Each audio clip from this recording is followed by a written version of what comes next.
Money, I'm home. Welcome in. I'm Lynn Jarman Johnson with Consumers Credit Union. From finance to fitness, we've got it all. And today we are focusing on, again, fraud, because it is so important to make sure to keep it out of your life. Christy Dizamone is our fraud specialist, and she's with us today. We have so many members. You know what? They might be on Facebook. They might be on Instagram. Now there's TikTok.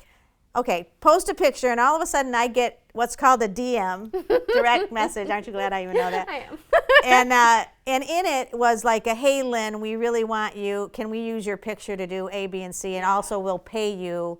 And I'm like, yeah, okay, I'm no model, so whatever, right? Yeah. But this is happening as a big scam now, isn't it? It really is. And they sometimes say, like, your photo is an inspiration to me, so I'm going to create an art project with it. I'm going to send you money via an emailed check. Email checks are not a thing. And you're going to send me back. Here's an email check. Yeah, here you go. It's in your email. You're going to send it back to me a little bit for supplies, and then you keep the rest. And so you send it back via gift card, Apple Pay, Cash App, Zelle, any of those money transfer systems. So they're literally giving you an enticement of saying, this picture is so good that we want to use it and pay you for it. Exactly. And the younger generation wouldn't know that emailing a check is out of the ordinary because they haven't seen a lot of checks. They aren't taught how to write checks in school. They aren't taught that it's paper, anything like that. So it just gets emailed with their name on it, and they're like, cool, we're good to go. And think about how simple it is now to pay people through apps, you know, through whether it's Venmo or PayPal. You can literally just transfer money over, which, by the way, you can do at Consumers Credit Union, too, as a member. Very safe, very secure. Yes. But you know what? It's so easy. So you're just thinking, okay, I'm going to go print this check out. What then happens? They find out later that it's, look at, I can't cash it. Exactly. So a lot of times they take a screenshot and they try and mobile deposit it. So that's where we come in. We get to see the mobile deposit as it comes in, and you see that it's typed in on the back. They didn't sign it, anything like that. And we get to call them and say, hey, talk to us a little bit about where these funds are from.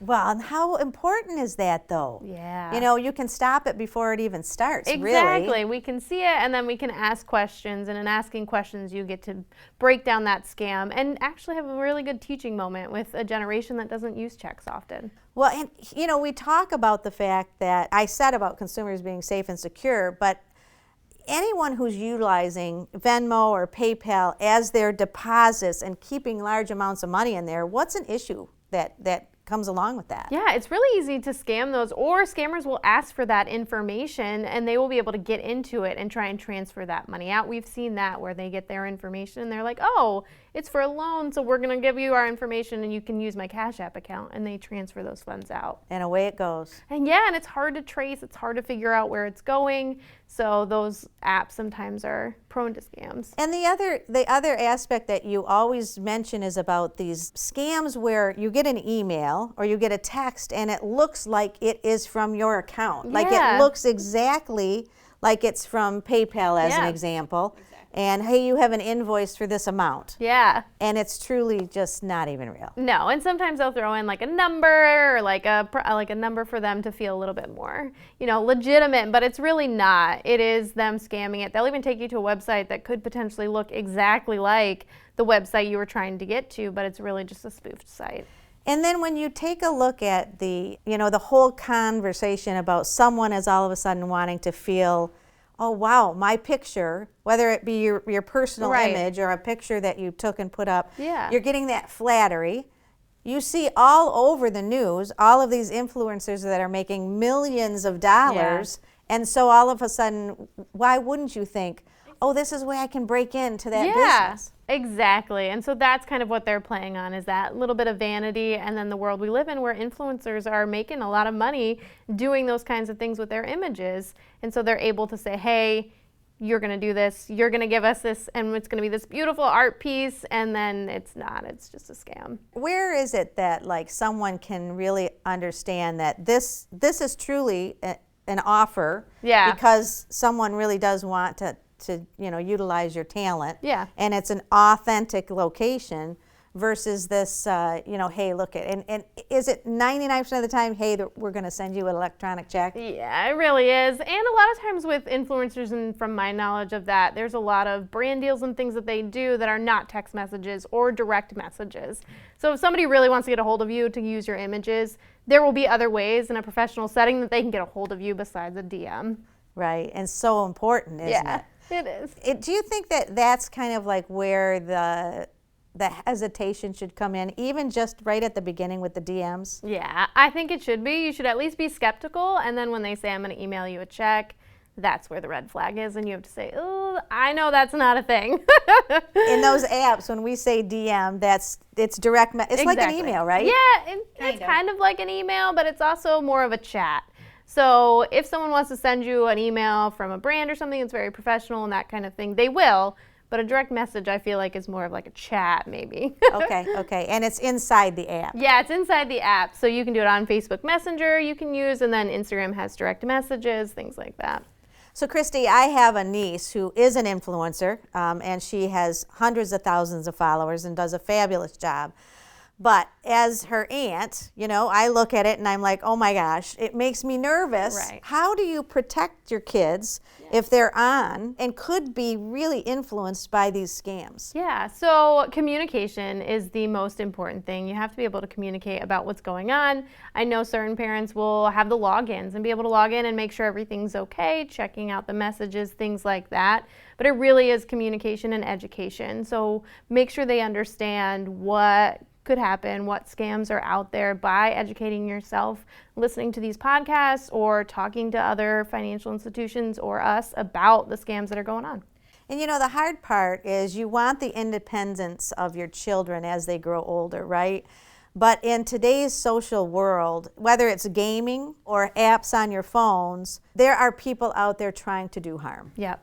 100%. And that's the scary part as a parent, is that you kind of have to just understand that they may be faced with these kinds of messages, and the only way for them to know that it's not okay is to talk to them and educate yourself as well as your kids. And it's a scary world we live in right now, but I bet at least once a week there is a news report of an instance where someone met someone on social. Yeah. They were younger.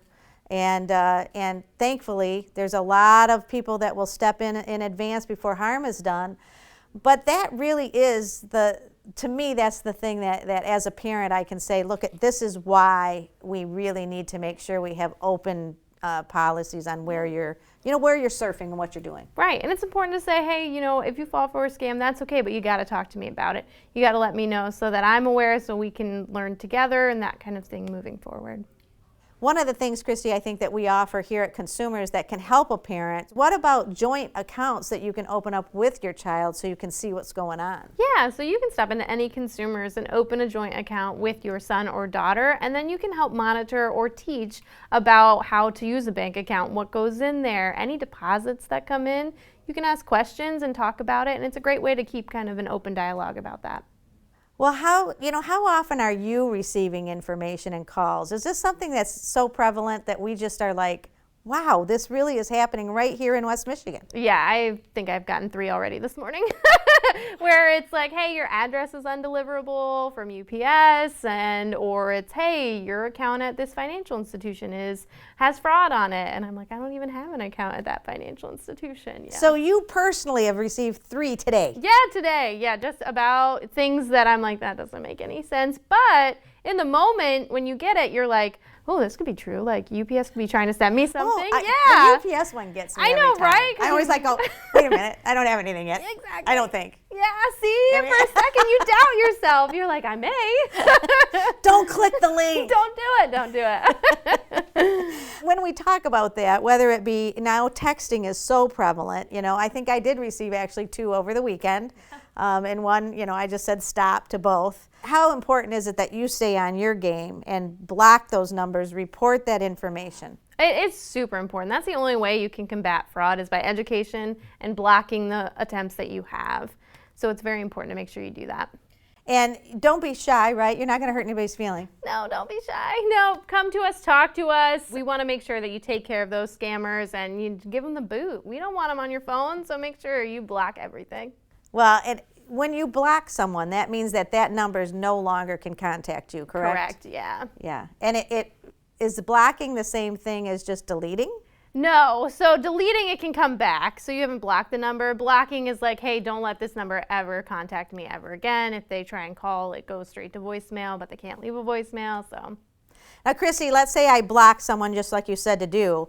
That doesn't mean like they can't change to a different number, right? Or another scammer can't be out there trying to reach me. Right, and we've seen where there are like actual call centers where this is their job, is to try and scam people. So blocking one number is great, but it doesn't save you from other attempts. So you gotta stay on your game. Don't do that to your grandparents or anything. You know. Don't do it. Yeah. But do it to those scammers. Yes. Bye, scammers. Well, Chrissy, thank you again for this month's topic. It really is important that we stay on the ball. And you know, too, at Consumers, if you ever need a question answered, whether you walk in, pick up the phone and call, we're here to help you really get through the times where you're just not quite sure. Right, or the times where you're like, I think this is a scam, let me just talk to Consumers and find out. We will always be here to answer the phone. Hey, thank you guys for listening. I'd like to thank Jay Gesseling for his production skills. And Chrissy, thank you so much. What a great conversation today. Thanks for having me. Have a wonderful week, Al.